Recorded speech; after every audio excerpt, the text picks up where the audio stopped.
সবাইকে স্বাগত জানাচ্ছি গুরুত্বপূর্ণ আলোচনায়। আন্তর্জাতিক অর্থনৈতিক সংস্থা international organization of economic cooperation and development এই সংস্থার 2023 সালের রিপোর্ট অনুযায়ী পৃথিবীর মধ্যে এন্টারপ্রেনার বা স্টার্টআপ বিজনেসের ক্ষেত্রে কানাডা হচ্ছে পৃথিবীর মধ্যে বর্তমান সময়ে সেরা একটি কান্ট্রি। তো কিছুক্ষণ আগে কানাডার ইমিগ্রেশন মিনিস্টার নতুন একটি পরিবর্তন ঘোষণা করেছেন, যে পরিবর্তনটি কার্যকর হতে যাচ্ছে আগামীকাল 30 এপ্রিল থেকে। এখানে কানাডার স্টার্টআপ ভিসার জন্য গুরুত্বপূর্ণ কিছু পরিবর্তন আনা হচ্ছে এবং পাশাপাশি কানাডার একটি রিনাউন্ড প্রোগ্রাম, সেই প্রোগ্রামটা হচ্ছে সেলফ এমপ্লয়েড প্রোগ্রাম। এটাও একটি বিজনেস প্রোগ্রাম হিসেবেই মূলত কাউন্ট করা হয়। এই প্রোগ্রামটিকে ক্লোজ করে দেওয়া হবে। এই দুইটি প্রোগ্রামের বিষয়ে আমরা আজকের আলোচনায় কথা বলবো। আমাদের সাথে থাকবেন এবং আপনারা আপডেট তথ্য জেনে বুঝে উপকৃত হবেন, এটা আমাদের প্রত্যাশা। The new changes aim to shorten application backlogs and processing times and will come into effect on April 30, 2024. বর্তমান সময়ে visitor visa, student visa, work permit visa থেকে শুরু করে পার্মানেন্ট রেসিডেন্টের যতগুলো ভিসার ক্যাটাগরি রয়েছে সবগুলোতেই স্ট্যান্ডার্ড টাইমের মধ্যে প্রসেসিং হচ্ছে। এরকম সংখ্যা খুব কমে গেছে। বিশেষ করে বিজনেস ইমিগ্রেশনের ক্ষেত্রে প্রসেসিং টাইম অনেক বেশি লাগে। বর্তমানে কানাডার স্টার্টআপ ভিসা প্রোগ্রামের প্রসেসিং টাইম হচ্ছে 37 মান্থ, অর্থাৎ 37 মাস ধরে আপনাকে অপেক্ষা করতে হবে অ্যাকনোলেজমেন্ট লেটার পাওয়ার পর থেকে। তো এটা একটা লং টাইম প্রক্রিয়া, অথচ কানাডার কিন্তু স্ট্যান্ডার্ড টাইম এটার জন্যে 24 মাস বা 2 বছর, সে জায়গাতে এখানে 37 মাস সময় লাগতেছে। এই বিষয়গুলিকে আমলে নিয়ে পাশাপাশি বৈশ্বিক যে চাহিদা কানাডার স্টার্টআপ ভিসার প্রতি, সেটাকে সামনে রেখে কানাডা গভর্নমেন্ট নতুন যে পরিবর্তন আনতে যাচ্ছে সেই বিষয়গুলি মূলত ঘোষণা হয়েছে কানাডা ইমিগ্রেশন মিনিস্টারের মাধ্যমে, যেগুলো আপনারা স্লাইডের মাধ্যমে জানতে পারবেন। In order to enhance the startup visa program, IRCC encourages designated venture capital firms, angel investor groups and business incubators to focus on most promising proposals. তো স্টার্টআপ ভিসা প্রোগ্রাম পরিচালনা করে কানাডার 3টি ক্যাটাগরিয়াল প্রতিষ্ঠান, ভেঞ্চার ক্যাপিটাল, অ্যাঞ্জেল ইনভেস্টর এবং ইনকিউবেটরস।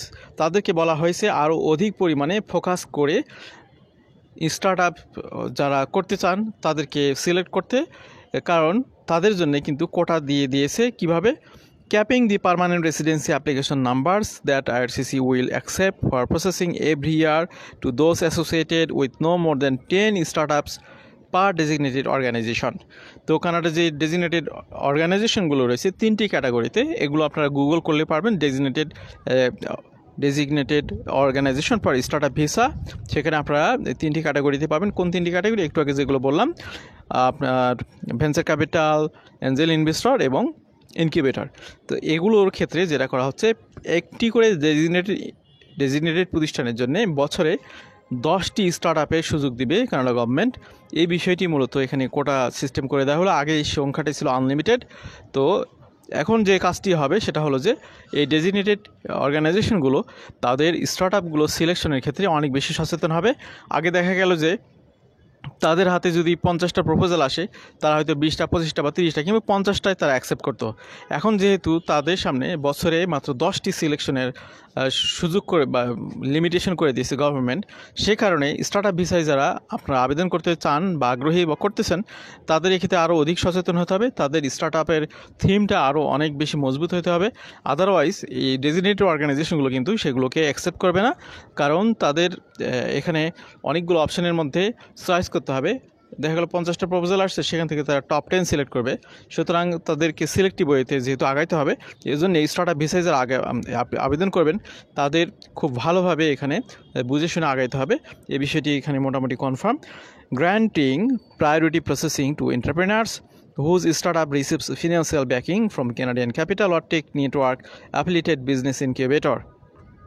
এখানে আর একটি বিষয়, সেটা হলো যে এভারেজে যে 37 মাস সময় লাগতেছে, এর মধ্যে যেমন এই সময়টিকে কাট আপ করার জন্যে, কমিয়ে আনার জন্যে একটি ইনকিউবেটর বছরে 10টি স্টার্টআপকে সুযোগ দিতে পারবে। পাশাপাশি তারা বিশেষ এন্টারপ্রেনারগুলোর প্রায়োরিটি প্রসেসিং করবে, দ্রুততম সময় প্রসেসিং করবে। কোনগুলোর জন্যে?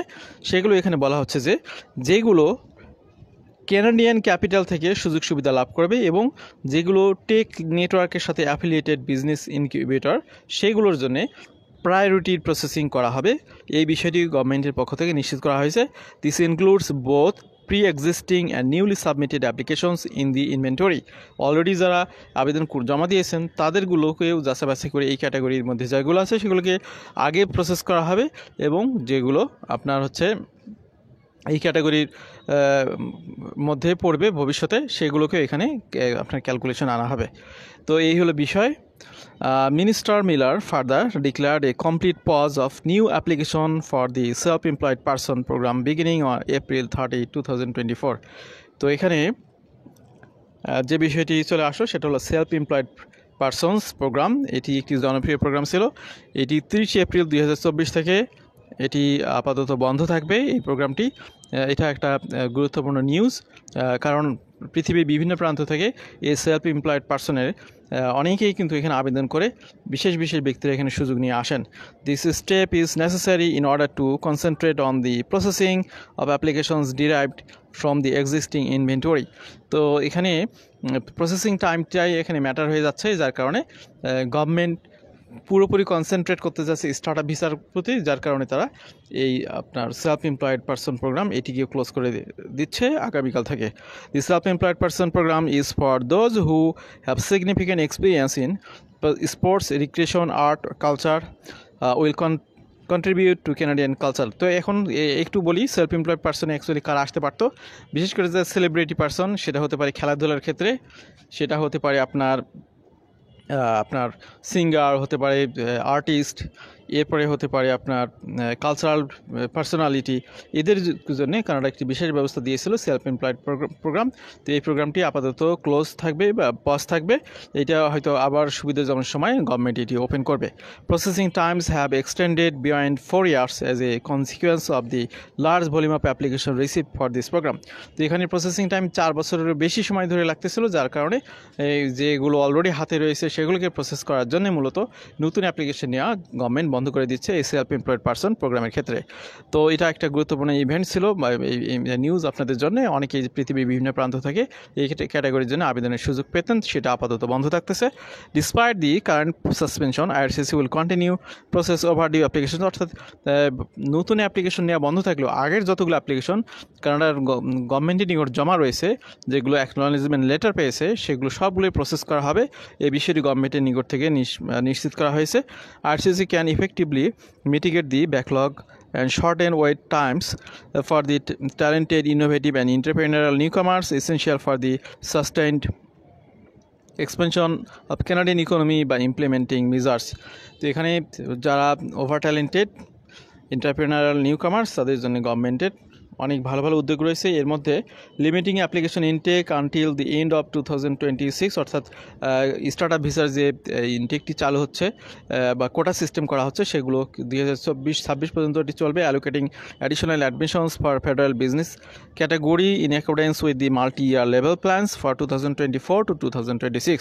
Foreign entrepreneur seeking admission into start up visa program are required to secure committed backing from either of the following. তো এখানে যারা পৃথিবীর বিভিন্ন প্রান্ত থেকে স্টার্ট আপ ভিসায় আবেদন করতে চান কানাডাতে, তাদের 3 ধরনের প্রতিষ্ঠানের সাথে যোগাযোগ করতে হবে। 3 ধরনের মধ্যে যে কোনো এক ধরনের প্রতিষ্ঠানের মাধ্যমে তাদেরকে এই আবেদনগুলো করতে হবে। প্রথমে রয়েছে স্পেসিফাইড ভেঞ্চার ক্যাপিটাল ফান্ড। সেক্ষেত্রে ভেঞ্চার ক্যাপিটাল ফান্ডে যারা হোল্ড করে তারা আপনার সেই স্টার্ট আপে $2 লক্ষ ক্যানাডিয়ান ডলার ইনভেস্ট করতে হবে। অ্যাঞ্জেল ইনভেস্টর যারা ইনভেস্ট করবে তাদের $75,000 ক্যানাডিয়ান ডলার ইনভেস্ট করতে হবে। এবং আরেকটি হচ্ছে business incubator entrance into their incubation program. This category has helped over 300 startup and facilitated the permanent residency of approximately 900 entrepreneurs since the program's inception in 2013। তো এখানে একটা স্ট্যাটিস্টিক্যাল তথ্য আপনারা দেখতে পাচ্ছেন যে 2013 সালে স্টার্ট আপ ভিসা প্রোগ্রামটি চালু হওয়ার পর থেকে এ পর্যন্ত 300টি স্টার্ট আপকে অ্যাকসেপ্ট করা হয়েছে এবং সেখানে আপনার এখানে 900 জন এন্টারপ্রেনারকে এখানে সুযোগ দেওয়া হয়েছে। এটা শুরুর থেকে এই পর্যন্ত। এই তথ্যটি আপনাদের অনেক হেল্প করবে। IRCC will prioritise processing all applications from venture capital Angel investor, এবং এখানে ইনকিউবেটর পর্যায়েও যারা 75,000 কানাডিয়ান ডলার ইনভেস্ট করবেন এই তাদেরকে প্রায়োরিটি প্রসেসিং করা হবে। তো এই শুরুতে যে কথাটি বলেছিলাম, organization of economic cooperation and development যে একটি রিপোর্ট পাবলিশ করেছে 2023 সালে, সেখানে তারা দেখতে পাচ্ছে যে কানাডা হচ্ছে বর্তমান সময় স্টার্টআপ এন্টারপ্রেনারদের জন্য সবচেয়ে একটি ভালো জায়গা। এখানে access to capital, corporate tax rate, workforce skills, university strength, quality of life, immigration policies for entrepreneurs and families R among numerous criteria for considered the ranking. তো অনেকগুলো ক্রাইটেরিয়ার কারণে মূলত এই সুযোগটা, এই র্যাঙ্কিংটা দেওয়া হয়েছে। তো what is the current processing time for the startup visa program? বর্তমান সময় এখন পর্যন্ত কানাডার স্টার্টআপ ভিসা প্রোগ্রামের প্রসেসিং টাইম কত, এটি যদি প্রশ্ন করা হয়, এখানে সেটার অ্যান্সারটা দেখতে পাচ্ছেন। 37 month is the current processing time for the Canadian startup visa program. তো এখানে আপনার 37 মাস সময় লাগতেছে। তো এই নতুন যে ক্যাপ সিস্টেম করা হচ্ছে এটার কারণে সামনে সময়টি কমে আসবে, কারণ এখানে অধিক হারে আর নেওয়ার সুযোগ নেই। সবগুলো ডেজিগনেটেড অর্গানাইজেশন সর্বোচ্চ বছরে 10টি করে স্টার্টআপ তারা এখানে তারা চালু করতে পারবে। এই বিষয়টি যেহেতু করা হয়েছে, সুতরাং এখানে যেহেতু ভিড় কমে যাবে, সুতরাং প্রসেসিংগুলো খুব দ্রুত হবে, এটা আমরা প্রত্যাশা করি। What is the current processing time for the federal self employed program? তো যে প্রোগ্রামটি ক্লোজ হয়ে গেল, আমরা বললাম যে এটা 4 বছর সময় লাগতেছে, অর্থাৎ ক্লোজ হয়ে যাচ্ছে আগামীকাল থেকে ফেডারেল সেলফ এমপ্লয়েড প্রোগ্রাম। এখানে প্রসেসিং টাইম লাগতেছে 52 মাস। তো এটাও একটা লং টাইম। আপনি একটা আবেদন করলেন, অ্যাকনোলেজমেন্ট পেলেন, এরপরে যদি আপনার 4 বছর 4.5 বছর সময় লাগে, so it is very long time. That's why government has decided to pause this program. এটা ক্লোজ না, এটা পজ করা হলো। এরপরে যখন প্রসেসিং টাইমগুলো আবার স্বাভাবিক হয়ে আসবে, এরপর আবার এগুলো নতুন করে চালু করা হবে। আশা করছি অনেক ভাই বোনরা আমাদের আজকের আলোচনা থেকে উপকৃত হবেন, বিশেষ করে যারা কানাডাতে বিজনেস প্রোগ্রাম আসতে চান। তো এখানে কানাডা ইমিগ্রেশন মিনিস্টার একটি কোটেশন উল্লেখ করা হলো, এখানে যারা আগ্রহী পড়ে নেন, আমরা আর মেনশন করতেছি না। ভালো থাকবেন সবাই, আল্লাহ হাফেজ, আসসালামু আলাইকুম।